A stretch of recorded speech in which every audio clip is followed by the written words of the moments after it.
Welcome to episode 706 of ApartmentHacker. This is Mike Burnett, Apartment Hackers. My mission to tease out human potential in the multifamily space. So yesterday we talked about 4 skills, or areas rather, that we needed to potentially focus on for 2019 in 2020 in the out years, because as AI comes into the multifamily space and sort of takes over many of the hard skills that you and I are used to doing today, these soft skills will become more paramount in your efforts as a leader. So let's take a look at conflict management. I want to give you some tips for managing conflict, and maybe these will sort of be jumping off points in terms of things that you need to dive deeper on.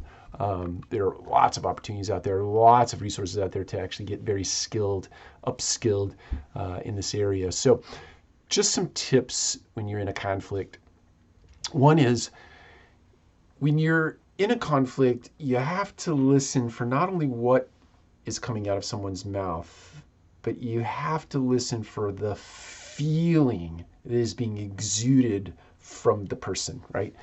So there's not just this verbal tirade that is going off. There's also this energy that is exuding itself from someone. So you have to understand the feeling in addition to what is coming out of one's mouth in order to sort of get an idea of what the conflict is about. You got to make sure that you keep the solution the center of, or the goal rather, of the conflict. So the conflict is necessary to arrive at a solution, as opposed to conflict becoming a win-lose, right? The second you make it about winning, you're going to be in this fight, this conflict to win, as opposed to this conflict in order to find a solution. You lose. The person across from you loses, you lose, everybody loses, the organization loses. So keep it about getting to a solution, not about winning. Focus on right now, in the moment. There are times in the multifamily space, everyone out there has a story about a resident that comes in repeatedly, over and over and over.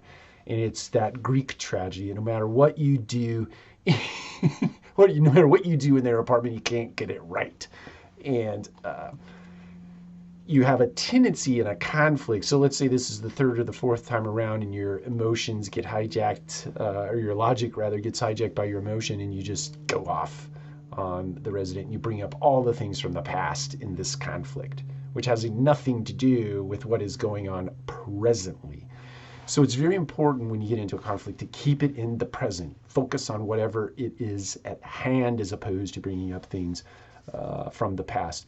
Also, be willing to forgive. Believe the best. That person across from you who's engaging in conflict with you has a whole lot of other stuff going on. It's not just about what is happening here in the moment. They've been influenced by their day in some way, shape, or form. So it's best that you believe the best and you be willing to forgive if there are arrows shot at you, so to speak. So last thing I'd say is, sometimes you just have to know when to let it go and let it agree to disagree is probably the best way to sum that up. But you have to be aware in your own right to understand that you're not going to get to a logical solution sometimes in a conflict. You're not going to get to any kind of a solution, not logical or otherwise.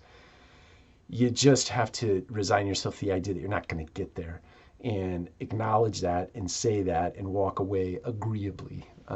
So those are just some tips in the area of conflict management that you should potentially dive into, because I believe in my heart of hearts that they'd be very relevant as we move into 2019, or through the rest of 2019 and into 2020. Take care. We'll talk to you again soon.